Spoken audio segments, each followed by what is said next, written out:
fast. All right. Okay. Okay. So did you find a way to stop the recording? Yeah. You did? It still says recording. Yeah, because you told me to stop going. Gotcha. You guys are making fun of me.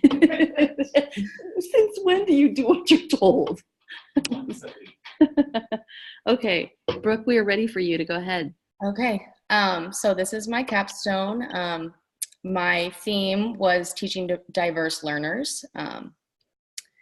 And my name's Brooke Burris. I'm currently doing my student teaching in Missouri, which is where I'm from, at Cordell Mason Elementary. At the very beginning of the quarter, I was in a general education 5th grade classroom, and now I'm in a K through 2. It's called, the acronym we use is CLASS, Communication, Language, Adaptive, Social Skills, but it's specifically a program for kids with autism. So that's where I'm at right now, loving it.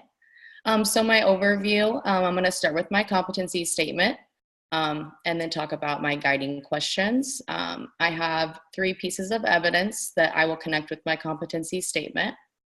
And then I'll talk about my synthesis, and we'll reflect on it and talk about future growth. So my competency statement is, I am competent at identifying the diverse learning.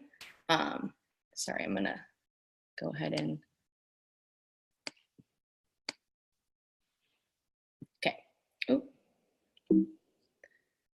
hold on. Is there a way to go backwards or not? Can you push the back arrow? I'm trying that. Hold on. Oh, there we go. Okay. I am competent at identifying the diverse learning needs of students and differentiating instruction in order to individualize learning based on students' needs. So basically, this is just, I'm able to identify those differences and individual things, whether that's behavioral, emotional, physical, of my students, and then differentiate my instruction so that they're the most successful learner that they are able to be.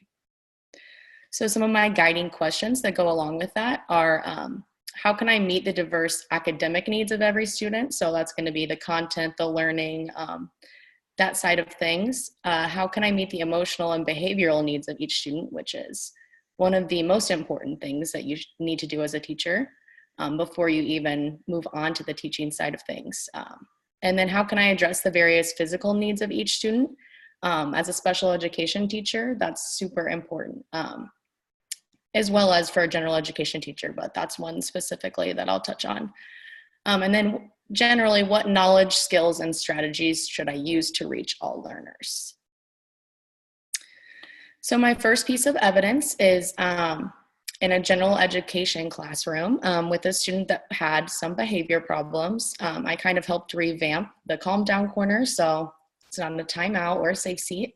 It was somewhere he could choose to put himself before he had some of those behaviors and emotional things going on. So as you see kind of in the corner, there's some more above that, but there's a bunch of sensory things for him to utilize while he's there.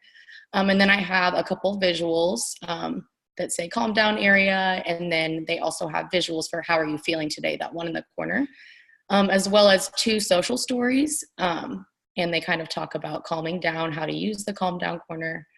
And then below that, the picture, you can see these 2 visuals that say I can take 5 breaks. And those are actually Velcroed. So when he wanted to request a break, he could remove that, bring it to me, and go take that break when he needed it. And he had up to 5 breaks that he could utilize.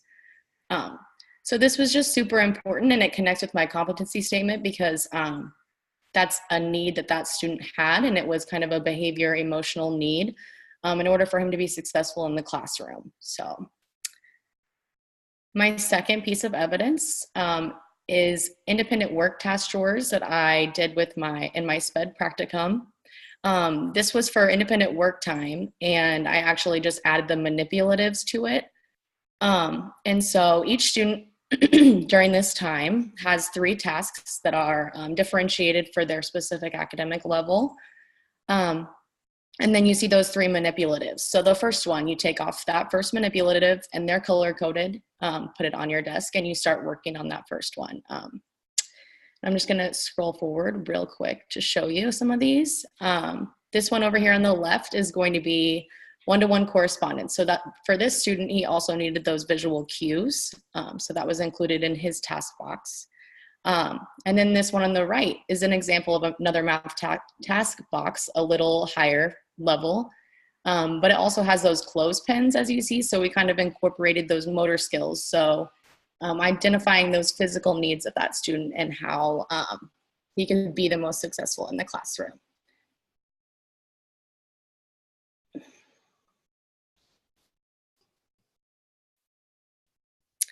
And then my third piece of evidence is what we call working for binders. So this is my my student teaching right now currently. This is an example for one of my students. They're completely individual. So as you see, the student loves Mickey Mouse a lot. And so those are his tokens. And these are actually binders, so they can be transported across settings and you can use them throughout the day. So this student has 5 tokens that he's working for. Once he gets those 5 tokens, he receives what he's working for, which was currently goldfish. And then you pair that with specific positive praise. And it really increases their engagement and motivation. And so some students are just gonna have maybe 2 tokens because that's all they can really handle before they need that reinforcement. The student just happens to have 5. So this is actually the inside of that binder. As you see, the first page is the rewards that this student's particular interests are. And then there's actually a visual calendar inside of that. So the first one is going to be this student's morning schedule. So you actually remove those visuals every time you finish the activity, put it in the done pocket, and then by the end of the day, we reset them at the end of the day. So this kind of differentiating those behaviors for this student to stay on task, and he loves routine, so this really benefits him individually. And let's see. Oops. So my synthesis, how it ties into my competency statement about identifying those specific and individual needs. So designing learning tasks and opportunities specific to each student's needs is going to allow every student to be successful in the classroom and increase engagement all around. So just knowing that each student's needs are going to be different, whether they're behavioral, emotional, or academic different needs.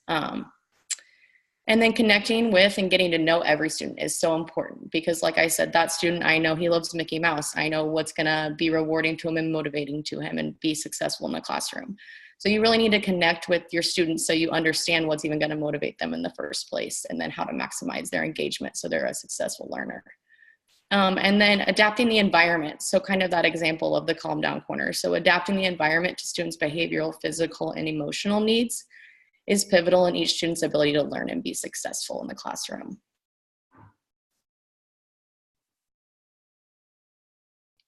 And then my reflection. So one of the biggest ideas I've taken from my teaching experiences so far is that learning is a very individual process. So my teaching should reflect that. So gaining an understanding of every student's diverse needs and where they're at is so important in creating a classroom where students are able to be successful. And like I said, whether that's academically, behaviorally, emotional, or physical. So after identifying those various needs and interests of my students, I can begin to differentiate my instruction and help them succeed. As far as future growth, as a learner and as an educator, I really want to strive for progress, not perfection. That's one of my favorite phrases. I think it's so important because I want this for my students as well, and I want them to understand that progress means learning, and learning is individual, so however that looks for you, learning is succeeding. So I want to continue to develop my instruction so I'm able to address all those diverse needs that are always going to be there and help them be the most successful learners that they can be. I plan on continuing my education and getting my master's so I'm able to continue growing and learning. Any questions? Brooke, I have a question for you. So you said you revamped the calm down corner. What did it look like before you revamped it? It was basically just the red chair with the wood sitting there in the corner. How did he do in that calm down corner with just a red chair? not very well. And actually, if it were my classroom, I don't think I would have kept the red chair there, maybe a different colored chair, because I think that also was a little bit, go sit in red chair. That kind of has a negative connotation. And when there's nothing to do there, and I thought it was a good way to kind of, and eventually he would put himself there, and it wasn't a punishment. It was, this is my area I can go to, I can process, I can communicate to you with the visuals, this is what I need. And he actually ended up liking it a lot. So it was a good thing. So it's still, he never went to the red chair before you revamped it? He didn't like the red chair. No. Yeah. Yeah, it was a process to get him there. And now he eventually, yeah. Good. Okay. Thanks.